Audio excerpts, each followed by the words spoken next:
Марина ждала Сергея.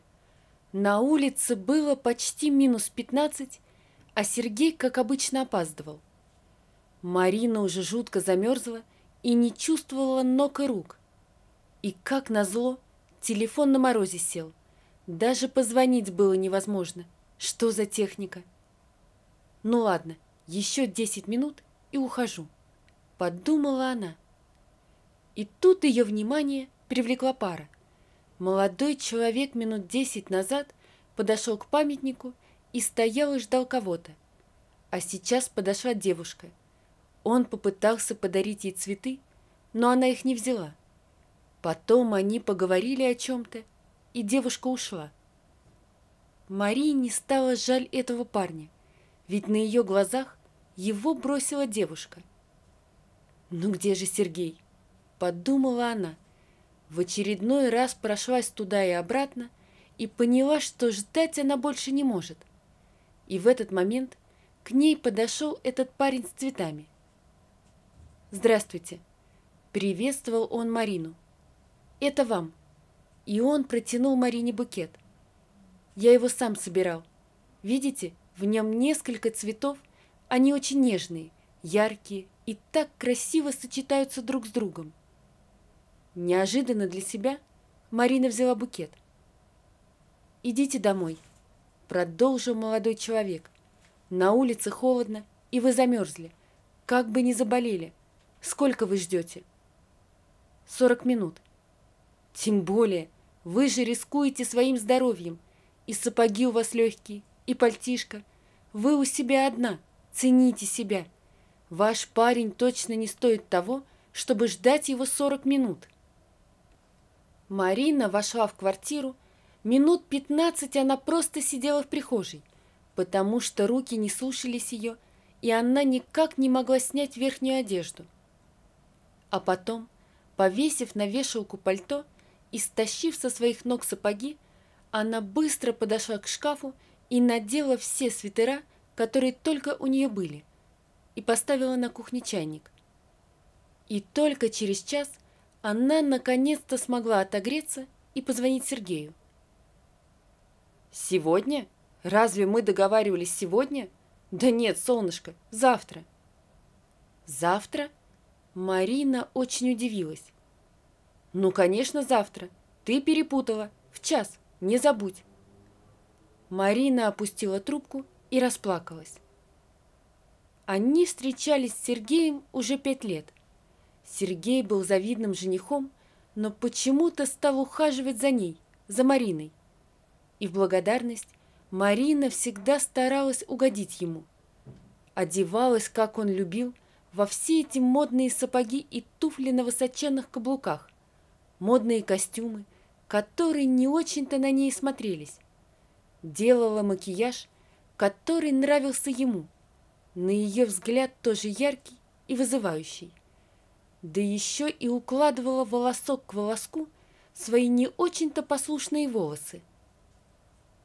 «Моя женщина должна быть модной и стильно выглядящей, под стать мне», — говорил он, и Марина старалась соответствовать. Встречались они обычно по средам и на выходных. Сергей приносил ей свои рубашки для стирки. «Мариночка, лучше тебя никто не постирает. Мать ведь машинку засунет, и все. А они такие дорогие», — говорил он. И забирал обратно уже чистые и выглаженные. А еще Марина готовила ему обеды на работу. В воскресенье, на понедельник, среду, а в среду на четверг и пятницу. Да не просто обеды, а именно такие, как любил он. «Ты так прекрасно готовишь, ну кто, кроме тебя? Неужели ты хочешь, чтобы у меня были проблемы с желудком от этих жутких столовых?» А еще Марине надо было постоянно восхищаться Сергеем и боготворить его. И да, Сергей, как творческая личность, мог опаздывать. И делал он это часто, но иногда мог прийти и вовремя. И про деньги он мог забывать. Поэтому в основном Марина за все эти обеды, которые готовила ему, платила сама. Да и за кафе, в которые они ходили тоже. Хотя у Сергея была богатая семья, хорошая работа и хорошая зарплата. Марина думала, что Сергей женится на ней, но год сменялся годом, и этого никак не происходило.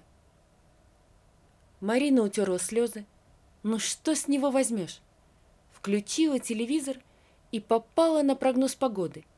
Завтра обещали еще большее похолодание. Марина поежилась. И тут взгляд ее упал на забытый букет цветов. Цветы были уже подвядшие, но все равно удивительно красивые. Она поставила их в воду, и ее мысли снова вернулись к Сергею. Так, нужно сейчас постирать его рубашки, начать готовить еду на неделю, сходить в магазин за продуктами, ведь если мы встречаемся завтра... Марину вдруг обдало холодом. Встречаемся завтра, и будет еще холоднее. Нет. И снова ее взгляд споткнулся о цветы, и в ушах зазвучали слова парня. «Вы у себя одна, цените себя». Цените себя. Когда она последний раз думала о себе? Все ее мысли каждую секунду были о Сергее. Как бы ему было хорошо, и парили в мечтах о том, как будет здорово, когда они поженятся. Цените себя. Цените. А как ценить себя? Марина уже и забыла, когда она что-либо делала для себя. Ее взгляд снова заскользил по комнате и снова уперся в букет цветов. Попав в воду, они ожили. И Марина, глядя на них, тоже оживала. Первым делом она стянула все свитера и, покопавшись в шкафу, нашла и одела удобные штаны и рубашку. Потом смыла весь макияж и распустила свои волосы. Они рассыпались по ее плечам. Потом она взяла все рубашки Сергея и, не дрогнувшей рукой, положила их в стиральную машинку и запустила ее. А потом она достала мольберт. Как же она давно не рисовала! Сергей был против, ссылаясь на то, что у него аллергия на все эти краски, и говоря, что женщина должна только поддерживать мужчину и заниматься домом. Марина улыбнулась и принялась рисовать букет цветов, который стоял перед ней, а потом ее захлестнуло. Марина легла спать только под утро. За это время она нарисовала аж 3 картины, и ей хотелось творить и творить. Кто-то упорно звонил в дверь. Марина посмотрела на часы. Ого, уже почти 3 часа дня. Она открыла дверь, и в комнату ворвался Сергей. «Почему ты дома? Почему я пришел, а тебя нет? Я думал, ты не дождалась и ушла, а ты еще даже не выходила из дома». А потом Сергей увидел букет цветов. «Что это?» «Это цветы. Правда красивые?» Сергей засопел. Он никогда не дарил Марине цветов. Да и вообще, он ей никогда ничего не дарил. «Ты же со мной не из-за денег», — говорил он. Потом он огляделся. «А почему ты в таком виде?» «Я только что встала, рисовала всю ночь». «Рисовала? А ты что, не знаешь, что у меня аллергия?» И Сергей схватился за платок и стал усердно сморкаться. «Что вообще происходит, Марин? Мне завтра на работу. А мои рубашки? А мои обеды?» «Рубашки сейчас поглажу. А обеды? Давай их вместе приготовим, а?» «Я?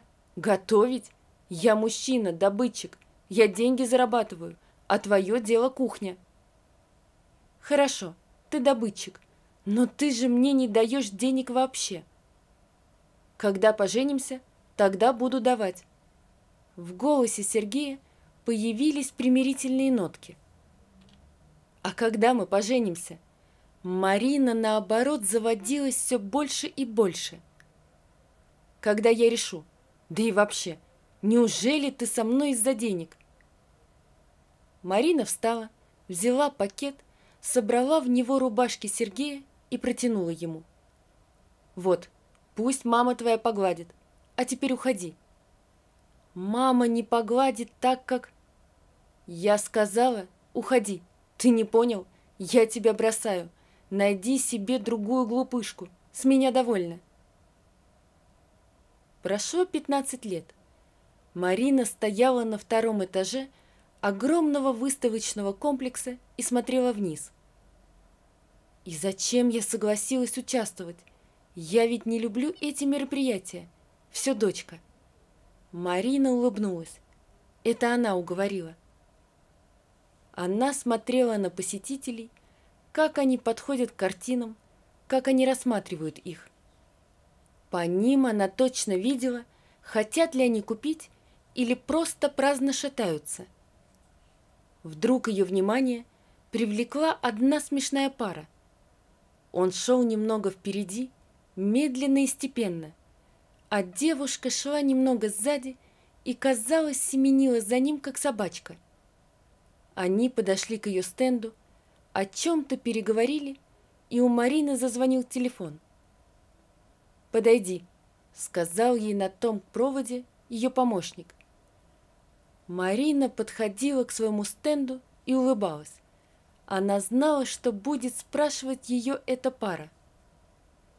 «Она не продается», — сказала она сразу.